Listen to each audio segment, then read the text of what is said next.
If you want to start the Witcher books and avoid confusion, this video gives you the cleanest entry. Andrzej Sapkowski writes dark, dryly funny fantasy with a folklore edge and a grounded, street-level feel. The reading experience is episodic at first, then it shifts into a longer, connected saga. Most new readers do best when they begin with the short stories, and only then move into the novels, because the early stories establish the tone and the rules of the world without asking for a big commitment. In this guide, we will cover what counts as core, why the short stories matter, and the simplest 3-book starter path that works whether you came from the games, the show, or pure curiosity. Space opera fans often love 3 things: a big map of factions and power, a sense of travel across cultures, and a moral pressure that forces hard choices. The Witcher is fantasy, but it scratches a similar itch through kingdoms, monsters as politics, and personal codes that collide with institutions. So the goal today is not to turn you into a lore expert. It is to give you an entry that feels natural in your hands, and that keeps the tone consistent from page 1. The Last Wish. The most common mistake is to treat The Witcher like a numbered novel series. Sapkowski did not introduce this world with a single book, one journey. He started with short fiction published in magazines, and that origin still shapes how the first book reads. Think of it as a set of sharply written episodes that teach you the voice, the moral texture, and the kind of problems this world cares about. If you begin later, you can still enjoy the story, but you will miss the foundation that makes later relationships and references feel earned. For many readers, The Last Wish is also the best tone test. If you like the mix of mythic creatures, rough humor, and quiet seriousness, you are in the right place. You will also see many spin-offs, companion volumes, and tie-in material marketed alongside the core. Those can be fun later, but they are not the place to learn Sapkowski's voice. For a first-time reader, the only question is simple. Do you want to meet the world through self-contained problems first, or through a long arc immediately? The short story start is the safest because every story gives you closure while still teaching you the larger style. The Last Wish. Here is the beginner-friendly rule. Start with the short stories, then read the second short story collection, then move into the first novel of the saga. That path is simple because it matches how the world was introduced to readers. It also keeps you from overthinking publication dates, internal chronology, and debates that matter more to completionists than to first-time readers. You are choosing a clean learning curve. Short stories first lets you understand the author's style in smaller pieces, and it makes the larger novels feel smoother when they arrive. In practical terms, this is the order that minimizes confusion, minimizes spoilers, and gives you the highest chance of finishing the series. A good beginner method is to read one story per sitting for the first week. That rhythm fits how the book was written, and it prevents fatigue. If a story feels strange or unfamiliar, do not pause to research. Let the next story reset your expectations. By the time you are halfway through, the pattern becomes clear and the world feels stable. This is also why the starter path is so repeatable for recommendation videos. It works for almost any reader profile. Sword of Destiny. This is the missing bridge book that many people skip. It is also a short story collection, and it functions like a second layer of setup. Readers often notice that The Last Wish teaches the world and the tone, while Sword of Destiny deepens the emotional stakes and the themes that later novels build on. The stories still stand alone. If you want the saga to feel coherent when it begins, you want this bridge. A useful way to think about it is pacing. 2 story collections let you adapt to Sapkowski's voice before you commit to a long arc, and that is exactly why this entry route works so well for new readers. Another reason this book matters is that it improves your sensitivity to the author's humor. Sapkowski often uses understatement and careful timing. If you rush, the line reads flat. So slow down slightly, let the dialogue land. When you do, the series feels closer to a measured adult fable than to a rapid action serial. That small adjustment is the difference between bouncing off and getting hooked. Blood of Elves. After the 2 short story volumes, this is the first novel of the main saga. At this point, you have already learned how the world feels, how the author handles moral trade-offs, and what kind of folklore logic shows up in conflicts. Now you are ready for longer chapters, more continuity, and a different rhythm. If you started with Blood of Elves, some scenes and references can feel like you arrived late to a conversation. If you come here after the stories, it feels like a natural expansion. This is also a good checkpoint.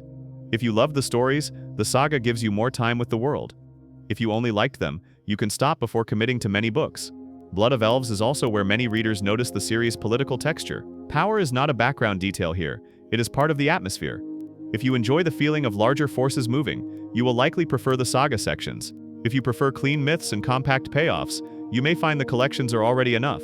Either reaction is valid. The point is that the order lets you discover your preference early. The Last Wish. If you are coming from the games, you might be tempted to chase the most famous moments or the most recognizable names. Resist that urge. The games are a separate interpretation, and they assume familiarity with the tone and the ethical grayness more than with any single plot point. Starting with The Last Wish helps you recalibrate.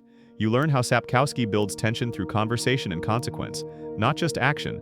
You also see how folklore motifs get turned into modern-feeling moral problems. As a result, later books feel less like lore homework and more like the original voice that inspired the franchise.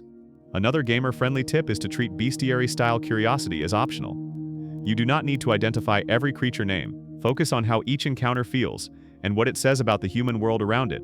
That approach makes the prose feel modern, and it keeps you from reading as if you are compiling stats. Sapkowski's strength is not the catalog, it is the social consequence after the creature is gone. Sword of Destiny. If you are coming from the show, the biggest risk is thinking the books will mirror the same structure and pacing. The adaptation rearranges material and blends episodes for screen logic. The books are calmer in the sense that they rely on mood and dialogue. Sword of Destiny is a great way to understand what the show condensed. It gives you a clearer sense of how the author layers theme and irony. If you find yourself comparing constantly, treat this as a fresh start. Let the stories stand on their own terms. That choice usually makes the transition to the novels much smoother. If you are worried about time, the two collections are also a low-commitment test. You can stop after any story and still feel you completed something. That makes it ideal if you are not sure you want a multi-book commitment. It also makes it easier to recommend to friends, because you are not asking them to trust you for hundreds of pages before the voice clicks. If you enjoy reading on a commute, the story format works well in small sessions. You can read one story, stop and return later with no loss of momentum. That kind of structure is one of the reasons the series became so adaptable across media. The Last Wish editions and translations can add another layer of confusion, because English language releases do not always look consistent across regions. You may see different cover series, different subtitles, or different imprint branding. The safest approach is to ignore cover numbering and shop by the exact title. If it says The Last Wish, you are at the true start. Sapkowski's style is also very rhythm-based. If you try audio, sample a few minutes to check whether you like the narrator's pacing, because the humor is dry and the tone is understated. If you prefer print, choose an edition with readable font and clear chapter breaks, since the episodic structure rewards stopping and restarting without losing your place. One more detail is naming. Some editions format the series title differently, and some list the author name with different diacritics. That is normal for international publishing. What should not change is the core title. Match The Last Wish exactly, then you are safe. If you shop secondhand, check the publication page for the English title and do not rely on cover art. Retail listings sometimes mix images across versions. Blood of Elves. Some readers ask whether they should skip straight to the novels because they prefer long-form storytelling. You can, but it is rarely the best move for a first-time reader. The Witcher novels assume you already understand the series' moral language. Small choices, favors, and costs matter as much as spectacle. Without the short stories, that can feel slow, because you do not yet trust what the author is building. If you are determined to start with a novel anyway, set a simple expectation. Read the first few chapters as a tone and politics primer, not as an action hook. Then if you feel lost, step back and read the short stories. That detour usually fixes the experience quickly. If you read mostly for a single continuous plot, you might feel impatient during the early chapters. When that happens, shift the goal. Track how the author builds trust and distrust between groups. Those dynamics are the fuel of the saga. Once you can see that pattern, the slower pace feels purposeful rather than empty. But again, if you want the smoothest experience, the short story start is still the better choice. Sword of Destiny. This starter path also helps with spoilers. Not because the short stories are spoiler-free, but because they introduce ideas in the intended order. In a series with adaptations, online timelines, and character lists, it is easy to learn things too early by accident. Reading the two story collections first keeps your knowledge proportional to the author's reveal pace. It also means that when you reach the saga, you will recognize references without needing to search the internet. A practical tip is to avoid reading encyclopedia-style summaries while you are in the story collections. They often assume later context. Instead, keep your focus on atmosphere, voice, and how each story ends its own problem. A simple spoiler filter is to avoid guides that label events by season numbers or game quest names. Those labels are not book native, and they often compress information from different places. Instead, let the books teach you the names and terms as they appear. If a term repeats, it matters. If it never returns, it was local color. This keeps your reading calm, and it prevents the feeling that you must memorize trivia to enjoy the story. The Last Wish. Let's make the order concrete. Step 1 is The Last Wish. Step 2 is Sword of Destiny. Step 3 is Blood of Elves. After that, you can continue the saga in the sequence the novels were released, because you are now aligned with the intended rhythm. You do not need to memorize a complicated map on day 1. If you are buying today, get these 3 first. They give you a complete first phase. They also protect you from the common mistake of purchasing later books because a retailer labels them as Book 1 or Volume 1. For The Witcher, the real Book 1 is the first short story collection, and it stays the best entry point years later. If you want a slightly faster route, you can read the two collections back to back with no pauses. If you want a slower route, read The Last Wish first. Take a break, then read Sword of Destiny. Either way, do not start hunting for a chronological rearrangement. The benefits are small, and the risks are high for new readers.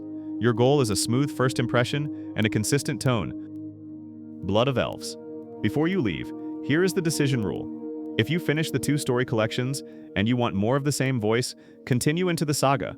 If you only liked a few stories, you can still stop with a clean experience, because the collections are satisfying on their own. That is why this is such a strong beginner route. It gives you a low-pressure way to test the series, and it prevents you from committing to a long sequence before you know how it feels.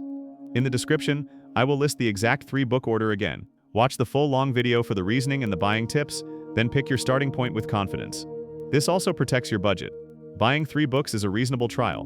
Buying the whole saga at once is a common regret when the style is not your match. If you want an even softer start, borrow The Last Wish from a library first. If you then want to own the series, you can buy the same ISBN editions for consistency on your shelf. Either way, the order stays the same and the decision stays simple.